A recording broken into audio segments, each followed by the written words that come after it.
प्रिडेक्टिव्ह homeopathy व श्री वटवृक्ष महाराज देवस्थान अक्कलकोट यांच्या सौजन्याने होप फॉर होपलेस हे होमिओपॅथिक शिबिर 6 ऑक्टोबर रोजी श्री स्वामी समर्थ हॉस्पिटल भक्त निवास समोर अक्कलकोट या ठिकाणी आयोजित करण्यात आला आहे। या शिबिरामध्ये मतिमंद, गतिमंद, कर्णबधीर, मूकबधीर, शारीरिक व्यंग, मानसिक अधू इत्यादी मुलांच्या आजारावर मोफत तपासणी व औषधोपचार करण्यात येणार आहे। तरी या शिबिराचा जास्तीत जास्त गरजू रुग्णांनी लाभ घ्यावा असे आवाहन शिबिर प्रमुख डॉक्टर अपर्णा सामल यांनी केले आहे। सदर शिबिरासंदर्भात अधिक माहितीकरिता डॉक्टर अपर्णा यांचा मोबाईल क्रमांक 7499788400 यावर संपर्क साधावा असे आवाहन करण्यात आले आहे।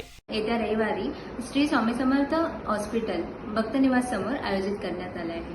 हा शिबिर मतिमंद, गतिमंद, कर्णबधीर, मूकबधीर व मानसिक अधू इत्यादी रुग्णांसाठी मोफत तपासणी व औषधोपचार करण्यात येत आहे। तर या शिबिराचा जास्तीत जास्त रुग्णांनी लाभ घ्यावा ही माझी विनंती आहे। धन्यवाद।